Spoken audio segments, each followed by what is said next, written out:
next thing I wanted to mention, so since we're on the National Security Council, is that you have identified this document, the PanCAP document, that you have published on Brownstone, I think in 22 or something like that.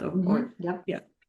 And so that's where I see it. Actually, that's how we met in the first place, because I saw that article and I was very interested in it.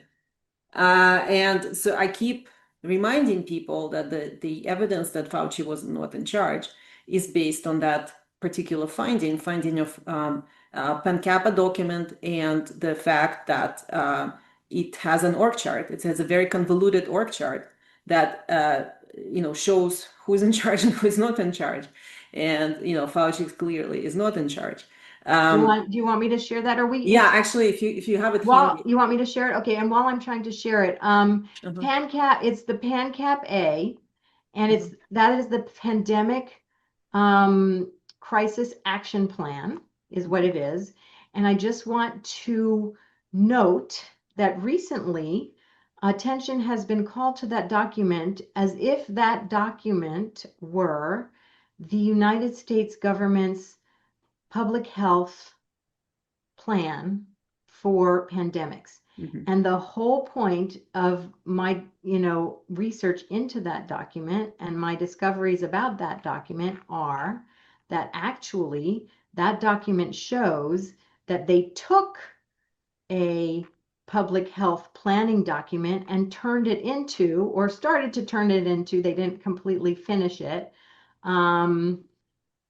a national security document. So it shows that the National Security Council took over and that the public health agencies, including CDC, including HHS, which legally was supposed to be in charge of the pandemic, were no longer in charge. And so here I'm gonna share, because I wrote an article I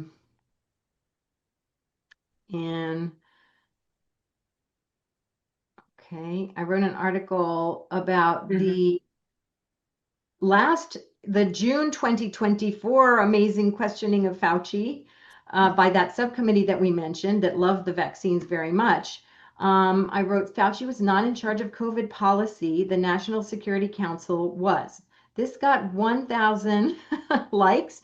Now, I only have a few, 7,000 subscribers. At the time I had like maybe 5 or less. So 1,000 likes for that. People paid attention to the fact that Fauci was not in charge. Now, here's the chart. And this shows the U.S. government COVID-19 coordination and response. And this part of it, the green and blue part, is the original public health planning document. And then why is it adapted for COVID? How do we know? Because all of a sudden there's a new box that appears here at the top, which says White House Task Force. So the White House Task Force is now above the CDC, the HHS, and all of those agencies. And the policy is being made by the National Security Council.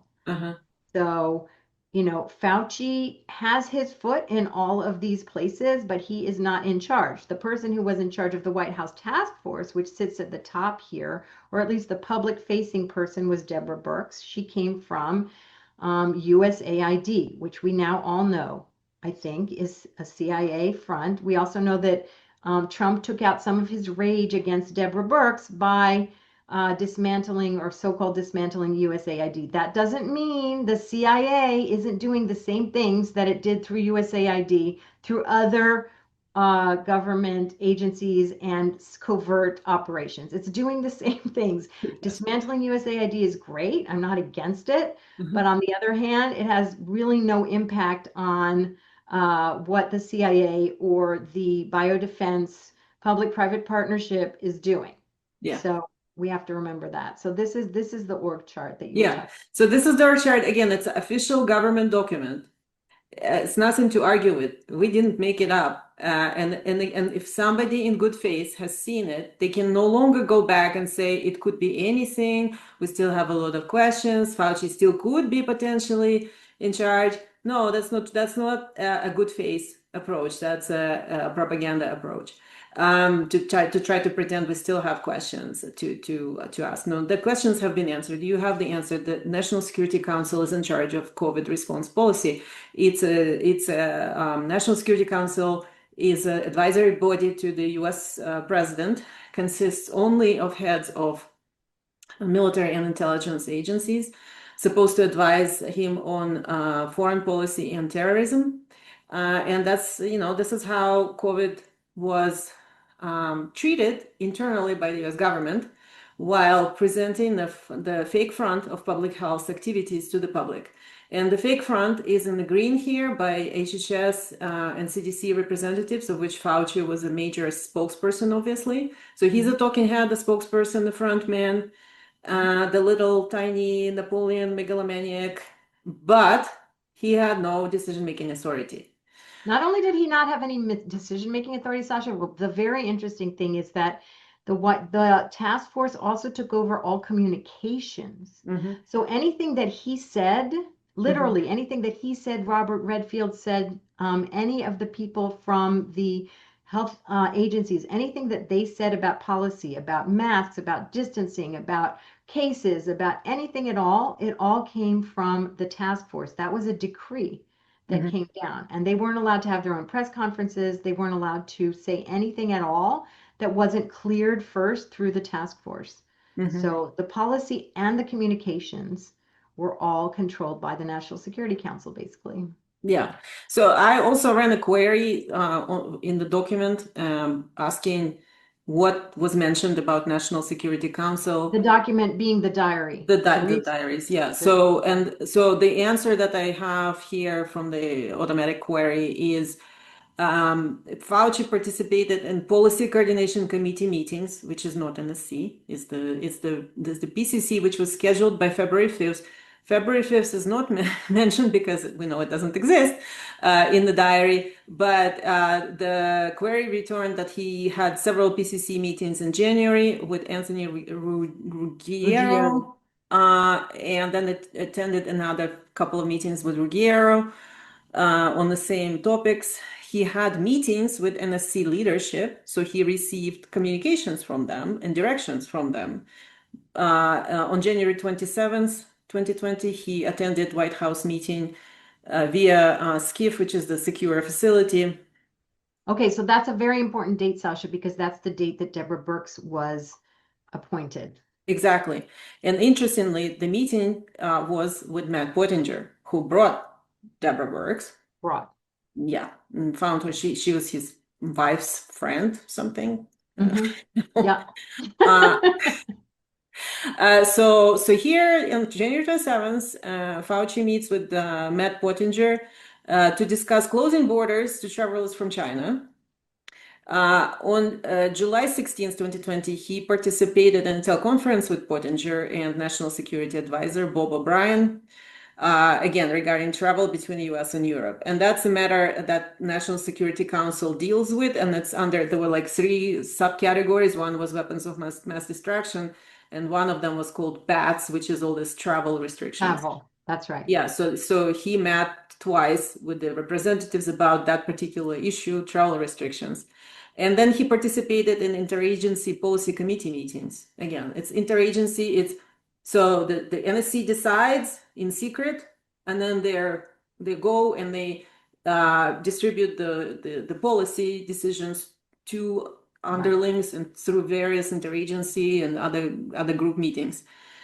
So he met with Beth Cameron, who was part of NSC, to discuss funding of pandemic preparedness. Okay, and some other meetings which he attended with Beth Cameron and Meyer Bitar, Senior Director for Intelligence Programs at NSC, to discuss the intelligence community's report on the origins of COVID-19. So they're covering up origins of the COVID-19. And then also in September 2nd, 2021. And that's it. So obviously he is not part of the decision-making group. He's just taking orders and then goes and does whatever he does on news programs. Yep, or at least that's what the diaries want. So the diaries are presenting him as not at all involved with the national security. Now, I would say I'm just saying, we don't know if what this diary is presenting is true. He might have met with the National Security Council every single day. Mm-hmm. And he might have been somewhat coordinating with them and participating in those secret discussions. But the diary doesn't reveal any of that. Mm-hmm. And the diary wants us to think that he was a public health official who was acting on his own narcissistic, megalomaniacal impulses Yeah. and covering up the funding of gain of function. Mm-hmm. That's the Fauci story. Yeah, and this is a very it's a fairy tale for adults, really. I mean, it's a naive, absolutely naive, infantile view of the things. Even if you truly believe that this guy is, has such an outsized influence, can you imagine how Fauci, who's the head of science agency, the science funding agency, and not even the whole agency, just a sub agency, NIAID, not the whole NIH. So yeah, he's in charge of a bunch of science money to be distributed. So how does he have jurisdiction over 50 states to dictate masking policies, for example? Is everybody saying, "Oh, Fauci pushed for masks"? Well, push ahead for anything you want, but how do you have jurisdiction over 50 states to enact identical policies, almost identical policies for masking? How do you have jurisdiction not only over 50 states, but 85 countries of the world? Yes, exactly. To enact identical policies? So on what legal basis does a megalomaniac run the world? Good point. That's No right. matter how big of a megalomaniac he is. That's right. That's right. And how does he coordinate all of that in the entire country and the entire world? Yeah. Yes. What kind of power is behind that megalomaniac? And we know what kind of power. We've demonstrated it. It's National Security Council. It's military. It's the bioterrorism doctrines, pandemic emergency doctrines, completely unconstitutional set of laws that they've been put on the books over 20 years in preparation for this event by all countries together. And so, so I think maybe we can close with, Sasha, or I'll close my part and then you can close your part. What we need to, what everybody needs to know about COVID is that the legal framework that we were operating under was an emergency biowarfare framework that is extra constitutional, extrajudicial. There was we had no constitutional rights. We had no redress for any grievances under that emergency. And the way that happened, the way that legal framework went into effect was that the military and intelligence, in conjunction with all of the corporations that were involved, had, like you said, Sasha, over many years, put those laws on the books. And once they declared on February 4th that this was a national security threat, we were no longer in the realm of the normal legal oversight, judicial oversight, or constitutional oversight of anything. And if anybody wants to investigate the crimes that were committed during COVID, which is what everybody says we're investigating with Fauci, the crimes that were committed during COVID were committed in a legal setting where we can't prosecute them because they put us into a framework that is meant only for military and war and terrorism. So we were in a framework of war and terrorism when they told us that we were fighting a naturally occurring, or even if you want to say it was lab leak, it was Fauci, it was gain of function, even if it was that framework, nobody told us. Nobody said to the public, we're now in a war terrorism situation where you basically have no rights and you just have to do everything that we say and we can do whatever we want. And then the countermeasures, the reason that Sasha, that you opened this discussion by saying that we're still in that framework is because in order to manufacture and distribute all of the countermeasures, which are not pharmaceutical products, they were not developed in clinical trials with any kind of regulatory oversight or any kind of regulatory boards or any kind of informed consent. Those products cannot be administered. Well, they could, but then they would get sued without total liability protection. And the total liability protection comes from the PrEP Act, and the PrEP Act is still the declaration of emergency for COVID is still in effect.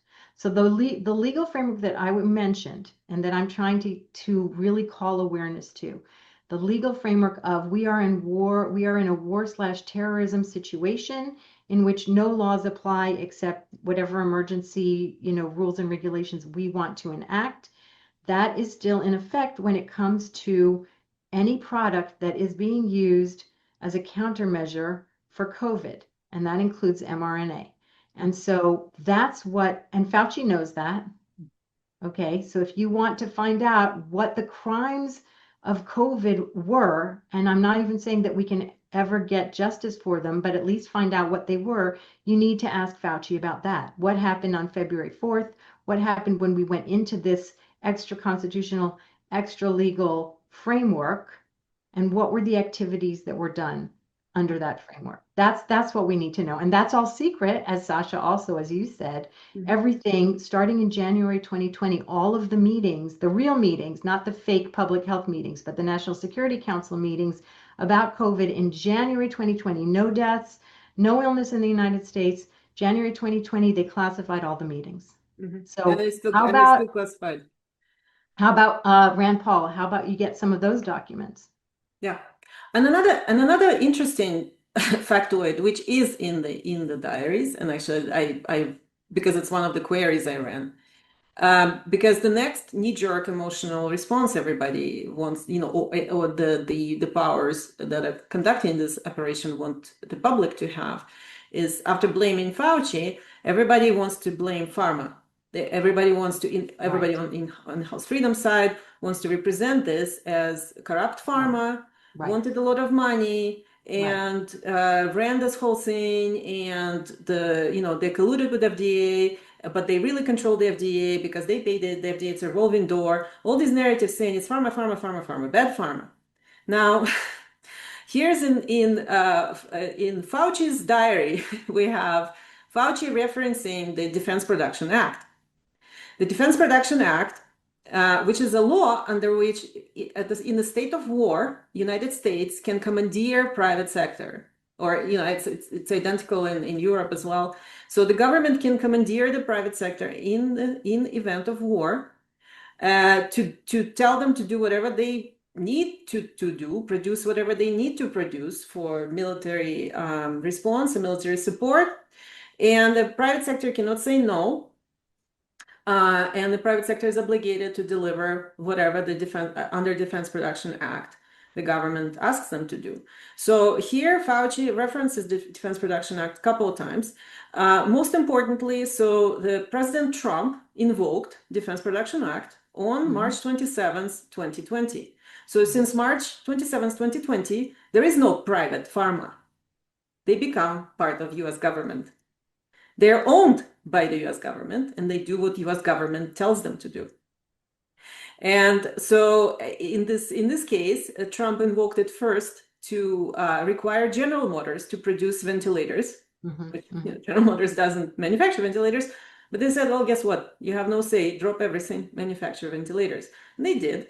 And then also Fauci references this fact that they have now invoked Defense Production Act as the hammer, so they can compel Pfizer to produce and deliver whatever doses they need at whatever price they decide. So in this case, they said, well, Pfizer wanted $100 per dose. We can, we can just pay them $25 per dose. We tell them what to do. They have no say. There were other things, for example, Bill de Blasio, New York mayor, was also lobbying president to use Defense Production Act to flood New York City with vaccines. They also were forcing Moderna to allow their subcontractor manufacturer Lonza to increase capacity, specifically for low-cost middle countries. And finally, Fauci was very excited about establishing so-called GOCOs, government companies. So like I was saying, government owning these private companies to deliver doses of NIAID developed vaccines globally. So of course, Fauci wants payout to himself. And so he wants his IP in NIAID vaccines to be developed by government-owned now pharma companies and deliver them globally so that he can get his royalties. So yeah, I mean, I think it's important to recognize that it's not the government doing it and it's not the pharmaceutical companies doing it. It is a public-private partnership. So right. everybody is benefiting, everybody's making money, everybody wants to be in this emergency situation, in this extra legal, extra constitutional environment.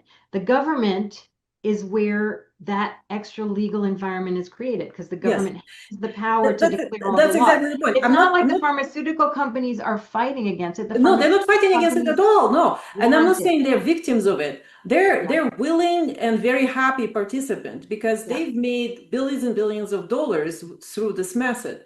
But what I would like to say is it's very, very important to identify who is the head of the cartel and who is the very critical parts of the cartel. But the cartel is government utilizing its sovereign immunity to provide a whole shield to this whole activity through which they all collectively profit. But it's not the other way around. It's only this way down. It can't be pharma companies because pharma companies do not have sovereign immunity power. They don't have the military power. They don't have any of these, governance doctrines, the lawmaking, the judicial systems, all of that. So that all comes from the top, and then they all collectively profit off of it. I would amend that a little bit, I think, in the sense that that it's not the government at the top, it's the merging of the government and the companies. There's no sunlight actually between the government and the private and the public entities when you have these public-private partnerships and when you invoke these laws. So and the companies do own the government, and so the reason that the government is doing all of these things ultimately is for the profit of the pharmaceutical companies and itself because also the principles of the government, like Trump, like his family, like Lutnick, like all of them, pick one. They all privately own those companies too, and they own major shareholders through a variety of vehicles and investment funds and so forth. So we also need to look at the individuals. These are not disembodied things. So the government is it's a concept, but then it consists of people. And who are those people? Oh, they're major shareholders. So exactly. So that's what I'm just trying to say it's very hard. I would caution against saying, oh, it's the pharmaceutical companies or oh, it's the government. I would say, well, where this whole ability lies, like what really underlies ability to commit this crime and then get away with it is the sovereign immunity shield. So and so what I would like to close it with is, thank you, Jessica Rose, for such a great insight to say that one person has ability to relieve the pain and suffering of billions of people. Well, today that's Robert Kennedy Jr., who has sat on this ability for 2 years now, continuing to poison millions of children, millions of people, continuing to fund Pfizer, just recently gave Pfizer $1.2 billion to manufacture more COVID vaccines. And so he has the power to end pain and suffering of everyone and bring justice and accountability by writing a memo to Federal Register to terminate PrEP Act declaration for emergency, which would be the first step to actual investigation, not the fake thing that Rand Paul is now conducting.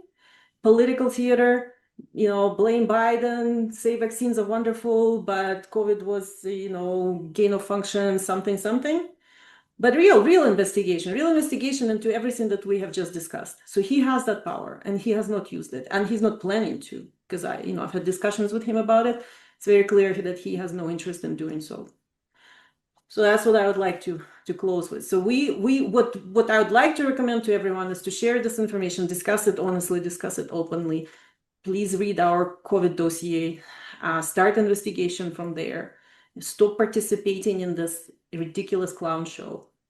I would also say, yeah, don't waste your time looking at 1,400 pages of bullshit diary or, dozens of hours of Fauci hearings. You're not going to hear or see anything useful. You're only going to get riled up the way Sasha said. You're going to get riled up to feel personal animosity towards somebody. Fine, you can feel personal animosity towards that person, but that isn't really helpful in the context of figuring out what happened and figuring out how to make sure that it doesn't happen again. Yeah, and if people fall for this, it's designed to be like a Hollywood movie. It's designed to capture you emotionally, to tug on your heartstrings, to give you this anger and rage and against Fauci, who was such a megalomaniac, such narcissist, and he inflicted so much suffering. But frankly, all you're doing is hurting yourself by doing so. So stop. Yeah. And as a follow-up to that, what Sasha and I have been working on recently, just in case you're interested in our recent kind of following COVID work, it has been about how gain of function is used, again, to deflect attention and to scare people on both sides. So people on the mainstream media side believe, let's say, that COVID was a naturally occurring virus, and it's the environmental issues that are causing it to spread. And people on the so-called medical freedom side think, oh, it's gain of function, it's being covered up by Fauci and et cetera, but it's happening everywhere, and every pathogen now is possibly gain of function. So on both sides, they're very scared of pathogens. One is scared because of natural reasons and whatever climate change, and one is afraid because of gain of function labs.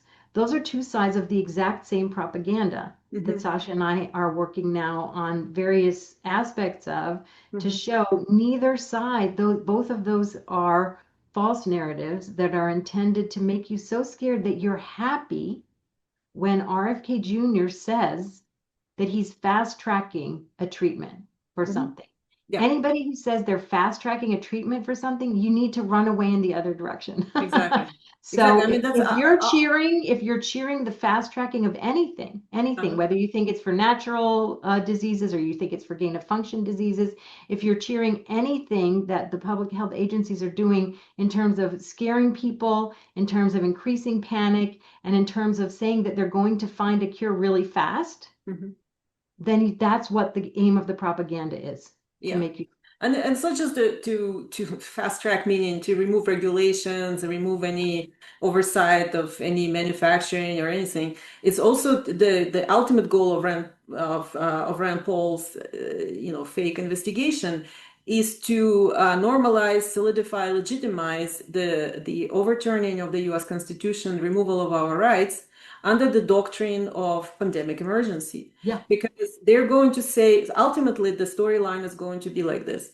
Yes, we lied about the COVID virus was natural, and we didn't really, Anthony Fauci's fault. He confused us all, and he told us he was the expert in charge, and he told us it was natural. It's his fault. So for 2 years, we were censoring everyone who was questioning the natural origin. Well, we're sorry, but this is because of this, real confusion with Anthony Fauci. Really, it was gain of function virus. See, we have done our job and we've investigated it. We brought Fauci to justice. We shut down the funding to Wuhan. Everything is under control now, guys. But really, look, it's so easy in your garage to make the scary gain of function virus. That's why we need all these emergency laws that overturn your constitution and remove your rights. And that's why we need all these quarantine laws that can throw anyone into federal prison indefinitely, because, gain of function is really, really scary. Good point, Sasha. That's exactly right. Yeah. That's the whole framework. So when we talk about the legal framework, anytime anybody talks about the pandemic or Fauci or gain of function, the words that should come to your mind are legal framework. Legal framework. What's the legal framework? It's an emergency framework. Emergency framework. They're going to say it's justified. It's bad. It was bad. There were overreaches. There were some mistakes. Science wasn't followed. But now we're following science. And really, this is justified because of gain of function. It's just such a threat, and we need to protect the public. And we need to fast track. We need to be able to fast track medicines if somebody makes a gain of function virus in their garage or in an institute in Wuhan or somewhere. So that's why Rand Paul is working so hard and on this production, and that's why all the usual propagandists are involved, and that's why we think, you know, this is how we can resist it. We need to have a real investigation and real discussion about the truth, and don't fall for this. Run the other way. Don't use any fast track anything. Thanks, Sasha. This was a really great conversation. I'm glad we did this. Yeah, thank you. Thank you. That's